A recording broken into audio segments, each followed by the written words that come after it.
Olá pessoal, boa noite, graça e paz, mais um dia reunidos para este estudo, glória a Deus por isso. E eu gostaria de começar com uma oração, amém? Então, feche seus olhos e abra o seu coração. Ó Deus Pai Todo-Poderoso, nós te agradecemos por essa noite, nós te agradecemos porque nós estamos vivos e podemos desfrutar do conhecimento da Tua Palavra. Nós pedimos, em nome de Jesus, perdoe as nossas falhas, os nossos pecados e abre os nossos ouvidos e olhos espirituais para nós recebermos a Tua Palavra, que seja uma noite diferente, que seja uma noite de transformação das nossas vidas pelo poder da Tua Palavra, e que Tua mão esteja agora sobre todos os lares, trazendo entendimento, revelação e a Tua paz e o Teu amor. É em nome do nosso Senhor Jesus Cristo que nós oramos e agradecemos. Amém. Amém, pessoal. Hoje nós falaremos sobre o livro de Eclesiastes, escrito por Salomão. Mas antes disso, eu gostaria de chamar o nosso desafio. Muitas pessoas estão mandando vídeos para nós, compartilhando um versículo que fala ao coração dela. Então fique de olho na tela, mas antes de eu chamar a nossa convidada dessa noite, eu encorajo você a mande os versículos para nós, participe desse desafio, porque ele é edificante. Fique de olho na tela. Desafio aceito, e o versículo que eu gostaria de compartilhar com vocês está em Tiago 1, a partir do versículo 5. E diz assim: mas aquele que tem falta de sabedoria, peça ao Senhor e ele a dará, porque é generoso e dá com bondade a todos. Porém, peçam com fé e não duvidem de modo algum, porque aquele que duvida é como as ondas do mar, que o vento leva de um lado para outro. E quem é assim, não pense que receberá alguma coisa do Senhor, pois não tem firmeza e nunca sabem o que fazer. Obrigado, Lu, obrigado por compartilhar, por ter aceito esse desafio. E você trouxe um versículo sobre sabedoria. E não foi combinado, hein, pessoal, mas na aula de hoje em Eclesiastes nós falaremos um pouco sobre a sabedoria e sobre a sabedoria de Deus. E como a Luciana compartilhou no versículo, é muito importante nós buscarmos a sabedoria. Mas esse versículo que a Lu trouxe é pedir a sabedoria. E qual sabedoria? A sabedoria de Deus. É um pouco do que nós falaremos na aula de hoje. Achei muito engraçado porque nós não combinamos isso. As pessoas vão mandando aqui, né, os versículos, os desafios, e foi no aleatório. E isso significa que o Espírito Santo de Deus quer falar algo conosco nessa noite, de nós buscarmos a sabedoria, mas nós buscarmos a sabedoria de Deus que está na palavra dele. E começa como? Com fé. Através de fé, foi esse versículo. O versículo está dizendo para nós termos fé, para nós acreditarmos, para nós orarmos que Deus pode nos capacitar através da sabedoria dele para nós vencermos as dificuldades do dia a dia. Porque muitas pessoas, e aqui é um ensino, muitas pessoas oram e pedem para Deus para que não tenha desafios, não tenham tribulações, não tenham dificuldades, mas o certo é o quê? É pedir: Deus, me capacite, me dê sabedoria do alto para vencermos os desafios do dia a dia. E eu posso te garantir que a nossa vida será mais fácil, ficará mais fácil nós vencermos as dificuldades do dia a dia se nós tivermos fé, buscarmos em Deus, buscarmos a capacitação do Espírito Santo para vencermos as batalhas do dia a dia. Amém? Pessoal, apenas lembrando que semana passada nós começamos um desafio de leitura do livro de Provérbios. Quem está lembrado? E quem está acompanhando? Se você está acompanhando, coloque aqui no chat. Se você ainda não está acompanhando, ou porque você não participou da última aula, ou porque não teve tempo, saiba que ainda dá tempo de você entrar nesse desafio de leitura bíblica muito edificante. Nós estamos então lendo o livro de Provérbios, um capítulo por dia. Eu gostaria agora de compartilhar contigo um versículo que tocou o meu coração. Eu gostaria de dividir com vocês. Provérbios Provérbios capítulo 7, dos versículos de 1 ao 3. Meu filho, siga meu conselho, guarde meus mandamentos como um tesouro, obedeça a meus mandamentos e viva. Cuide de minhas instruções como da menina de seus olhos. Amarre-as aos dedos como lembrança e escreva-as no fundo do coração. E aqui a pessoa que escreveu esse provérbio está dizendo que a coisa, o bem mais importante é a palavra de Deus nos tempos atuais. A Bíblia, aqui ele fala, cuide da Bíblia, cuide da palavra de Deus. E aqui não é cuidar da Bíblia, do livro em si, deixar o livro bonitinho, limpo, com as coisas, com as folhas bem cuidadas. Não é isso que ele está dizendo. Guarde ela, cuide a palavra de Deus dentro do nosso coração e coloque isso em prática para que tenha uma vida abençoada através da mão protetora de Deus. Eu gostaria de encorajar você durante este período de leitura. Se tiver algum versículo que tocou o teu coração, compartilhe esse versículo com outra pessoa, com um amigo, com um parente. Use este momento de leitura para receber o alimento, para receber a palavra de Deus e também para compartilhar com outras pessoas. Eu creio que Deus usará a sua vida e a bênção e o alimento de Deus chegará na vida de outras pessoas. Amém? Estou colocando aqui na tua tela também tudo aquilo que nós já vimos, né, desde que nós começamos, quais os capítulos que nós já lemos desde a terça-feira passada e quais são os próximos capítulos que nós leremos juntos até a próxima terça-feira. Eu encorajo a você a continuar firme, porque será uma bênção em nossas vidas. Amém? Na aula de hoje, então, nós falaremos sobre o livro de Eclesiastes, um livro também muito interessante, muito bacana de se ler, porque ele é um livro de sabedoria, então tem muitos ensinamentos que nós podemos aplicar no dia a dia em nossas vidas. E quem escreveu este livro, este maravilhoso livro, foi escrito por Salomão. Então, só deixa eu parar um pouquinho aqui para recapitular os livros que Salomão escreveu. Salomão escreveu o livro de Cantares, ou Cântico dos Cânticos, que nós veremos na próxima aula, e muitos historiadores dizem que Salomão escreveu isso quando ele era jovem.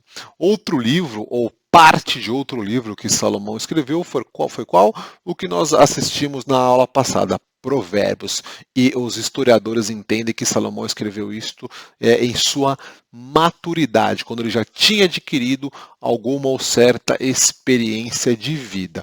E o último livro de sua vida que Salomão escreveu foi Eclesiastes, e nós entenderemos um pouco ao longo dessa aula qual era o momento, qual era o estado de espírito de Salomão.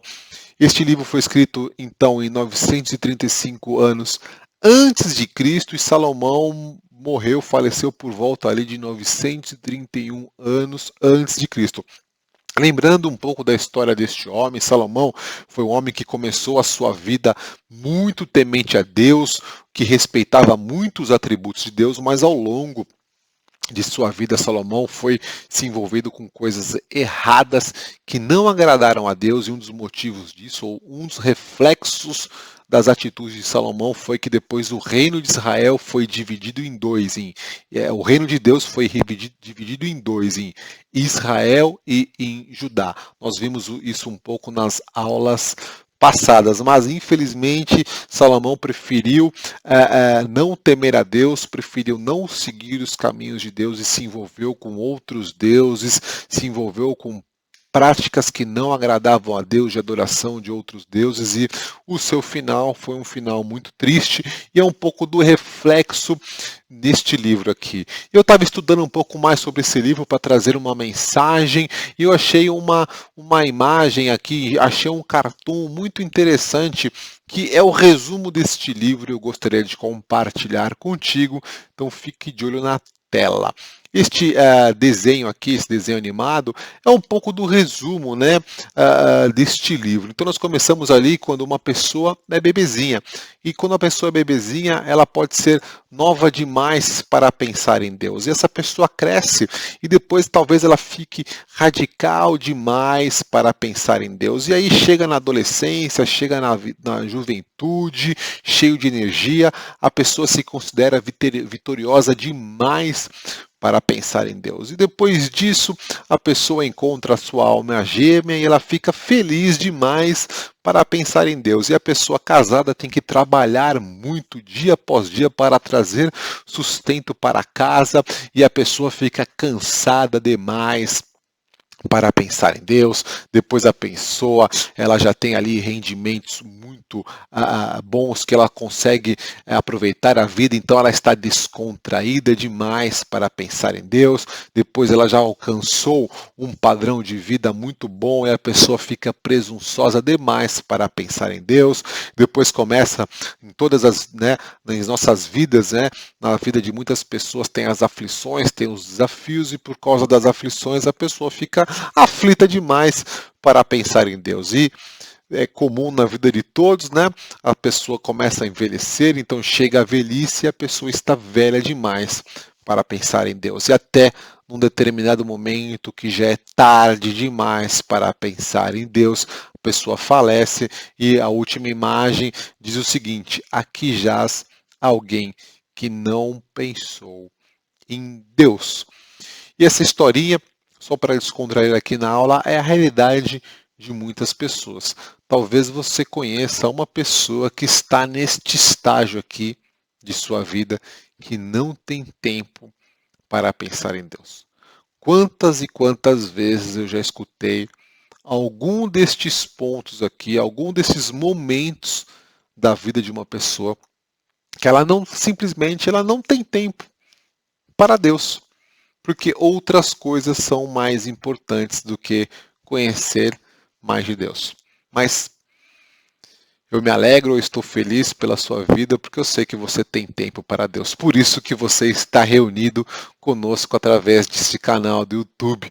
Por isso que você tem compartilhado versículos que tocam o teu coração. Por isso que você está participando da leitura de Provérbios, porque você tem tempo para Deus. Mas eu também te digo nessa noite, sempre tem um espaço a mais para Deus em nossas vidas. Se você rever a sua agenda diária, você vai encontrar ali momentos que estão sendo desperdiçados com outras coisas que poderiam ser investidos no reino de Deus através de oração, através de evangelismo, através de leitura da palavra e tantas outras coisas que agradam a Deus. E nós veremos isso um pouco ao longo desta aula. Salomão vai dizer uma coisa muito sábia: a única coisa que importa é Deus. Todo o outro resto é vaidade. E foi um pouco disso da conclusão ao final da vida de Salomão, que a coisa mais importante que um homem, que uma pessoa, um homem, aqui eu estou falando no genérico, homem ou mulher, a coisa mais importante para a vida de uma pessoa em vida é o nosso bom Deus. Então eu gostaria de te encorajar a você colocar a Deus em primeiro lugar, acima de todas as outras coisas. Não ponha o seu trabalho acima de Deus. Não ponha a sua juventude acima de Deus. Não ponha a sua condição financeira, seja ela boa ou a aflição de uma vida financeira não tão boa, acima de Deus. Não ponha os seus problemas, as suas lutas acima de Deus. Não coloque a sua inteligência acima de Deus, porque Deus está acima de todas as coisas. Porque se nós colocarmos Deus acima de todas as coisas, Ele nos dará sabedoria, Ele nos dará a vitória em todas as áreas e situações de nossas vidas. Amém? Voltando um pouquinho para falar de Salomão, Salomão foi um homem abençoado com o dom da sabedoria, mas isso também nos mostra que ser sábio e sem ter o temor a Deus não produzirá conclusões corretas. Isso é muito importante.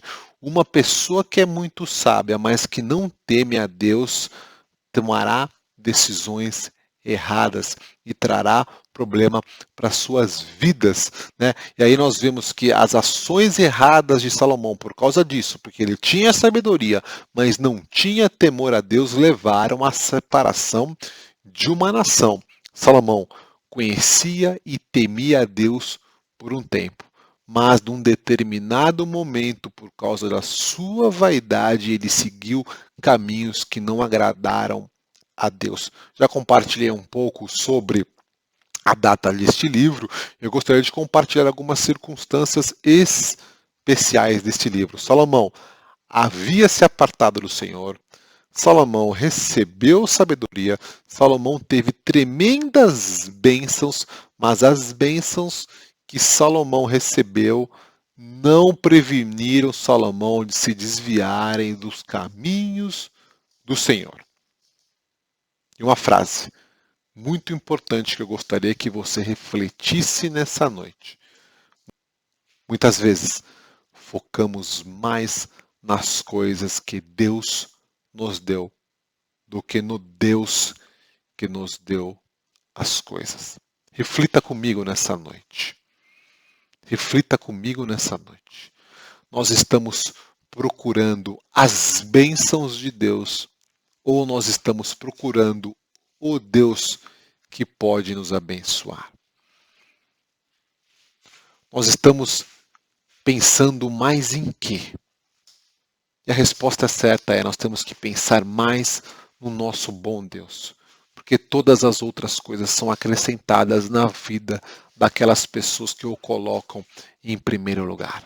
E qual a importância deste maravilhoso livro? Algumas coisas que nós aprendemos é que a sabedoria, ela pode ser absorvida ainda que o homem, que uma pessoa se desvie da caminhada, ou seja, a sabedoria ela pode ser constante, mas nada adianta ter sabedoria sem Deus, ou seja, a sabedoria ela não é benéfica sem Deus, ou seja, a coisa mais importante, em primeiro lugar, tem que ter Deus em nossas vidas, um pouco do que nós vimos ali naquele desenho no começo da aula. Algumas mensagens que eu gostaria de compartilhar com vocês nessa noite, e começa em Eclesiastes 2:17. Por isso desprezei a vida, pois o trabalho que se faz debaixo do sol pareceu-me muito pesado. Tudo era inútil, era correr atrás do vento. E a mensagem que nós aprendemos aqui é o seguinte: aonde está o nosso foco? Nós, as pessoas, elas terão uma avaliação da vida, do significado da vida, mediante ao foco da vida delas. Tem pessoas que colocam o foco só no dinheiro, por exemplo. Então, toda a vida se resume a ganhar dinheiro. E aqui Salomão, ele trouxe algo diferente disso, né? E aí eu destaco aqui: viver somente para esta vida traz grande vazio. Era isso que Salomão estava querendo dizer neste versículo. Não adianta você focar simplesmente no trabalho. É como se estivesse desperdiçando a vida, correndo atrás do vento. É uma das reflexões que Salomão chegou ao final de sua vida.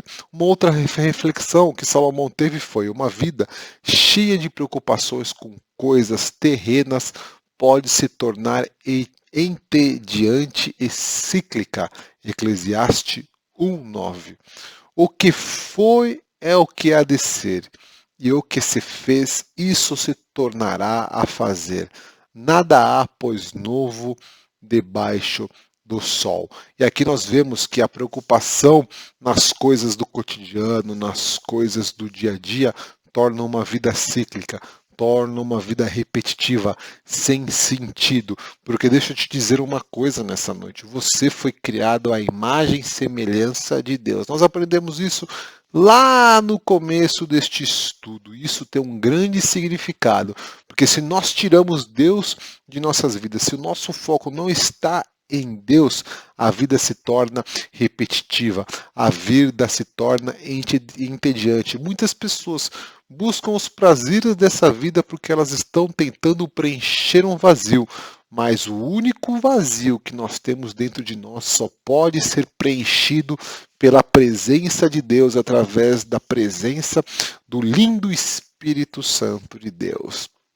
E um dos versículos mais emblemáticos que tem umas passagens mais lindas que tem neste livro, e até muito conhecida, está logo no começo no livro de Eclesiastes, onde ele diz que tudo na vida é vaidade. Eclesiastes 1, verso 2 e 3.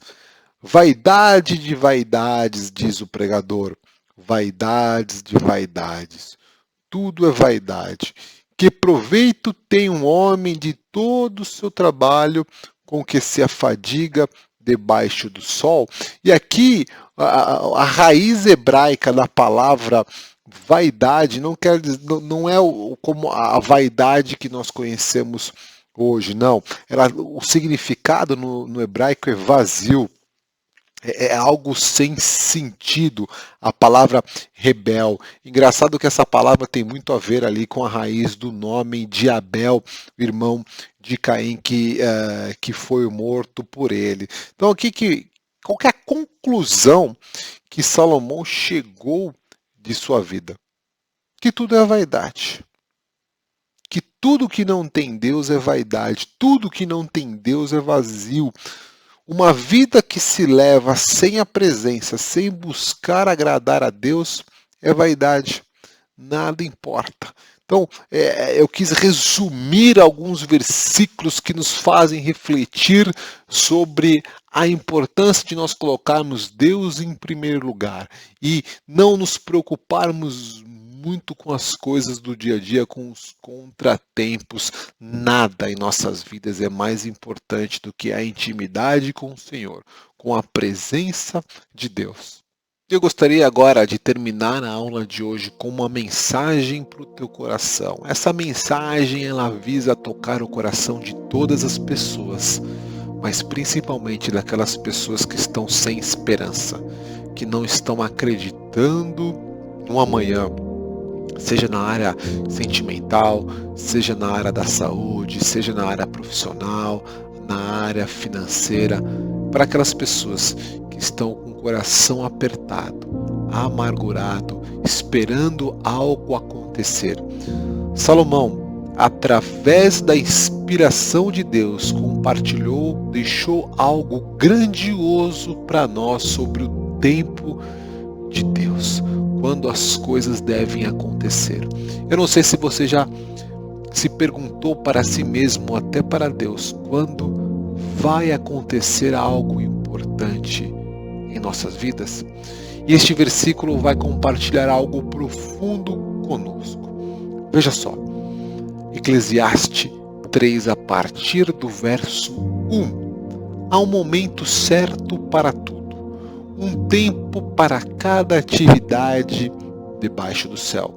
Há tempo de nascer e tempo de morrer, tempo de plantar e tempo de colher, tempo de matar e tempo de curar, tempo de derrubar e tempo de construir, tempo de chorar e tempo de rir, tempo de se entristecer e tempo de dançar, tempo de espalhar pedras e tempo de ajuntá-las, tempo de abraçar e tempo de se afastar, tempo de procurar e tempo de deixar de buscar, tempo de guardar e tempo de jogar fora, tempo de rasgar e tempo de remendar, tempo de calar e tempo de falar, tempo de amar e tempo de odiar, tempo de guerra e tempo de paz. O que as pessoas ganham com tanto trabalho árduo? Vi o fardo que Deus pôs sobre toda a humanidade. E, no entanto, Deus fez tudo apropriado para seu devido tempo. Ele colocou um senso de eternidade no coração humano. Mas mesmo assim ninguém é capaz de entender toda a obra de Deus, do começo ao fim. Concluí, portanto, que a melhor coisa a fazer é ser feliz e desfrutar da vida enquanto é possível. Cada um deve comer e beber e desfrutar os frutos do seu trabalho, pois são presentes de Deus. Eu sei que tudo que Deus faz é definitivo, não se pode acrescentar ou tirar nada. O propósito de Deus é que as pessoas o temam. Amém.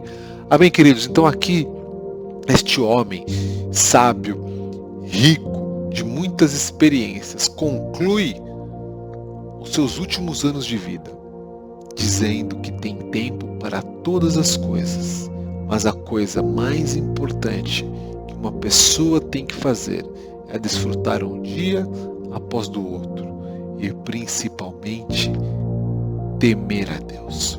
O temor ao Senhor é o princípio da sabedoria.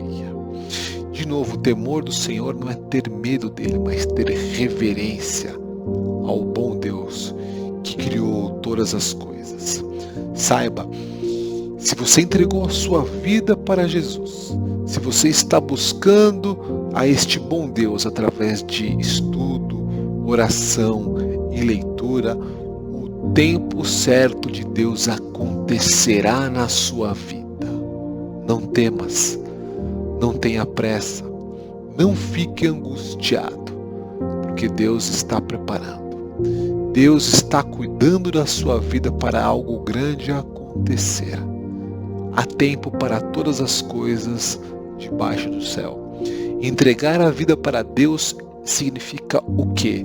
É esperar que o tempo dele, aquilo que ele já planejou antes mesmo de você nascer, vai acontecer na tua vida.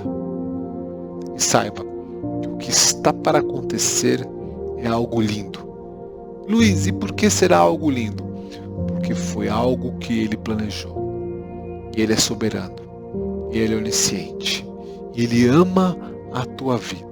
Então, não fique angustiado. Simplesmente tenha fé. Eu, Luiz, não sei o que Deus tem para a sua vida. Mas o que eu sei é o que ele tem para a sua vida é algo maravilhoso. Porque a palavra de Deus nos diz que Deus tem pensamentos maiores para nós do que nós mesmos podemos ter por nós. Então eu te encorajo, nós já estamos terminando a aula. Tire uns momentos dessa noite para você meditar em Provérbios. Leia um pouco da palavra de Deus e desfrute da paz de Deus nessa noite e em todos os dias de suas vidas. Saiba que a paz de Deus está disponível todos os dias de nossas vidas. Basta uma única coisa: nós buscarmos a Deus através da leitura da Bíblia, para podermos desfrutar desta paz. E é com esta paz que nós entendemos e esperaremos no Senhor, para que Ele faça a boa obra em nossas vidas. Amém? Eu gostaria de terminar a aula de hoje com uma oração, então feche os seus olhos e abra o seu coração. Ó Deus Pai, em nome de Jesus, que esta palavra, que há tempo para todas as coisas, crie morada em nossos corações, formem raízes em nossos corações. E nós te pedimos, Espírito Santo de Deus, nessa noite, tire de cada coração a angústia, a incerteza, derrame uma porção nova de fé, de esperança, de coragem e principalmente de uma certeza que existe um Deus que está cuidando de todos nós. Te agradeço pela vida de cada pessoa que está aqui reunida, que todas possam desfrutar da tua paz, do teu amor e que tenham esperança em ti, porque tu é a única razão de nós vivermos. É em nome de Jesus que nós oramos e agradecemos. Amém. Amém, pessoal. Uma boa noite e até a próxima aula.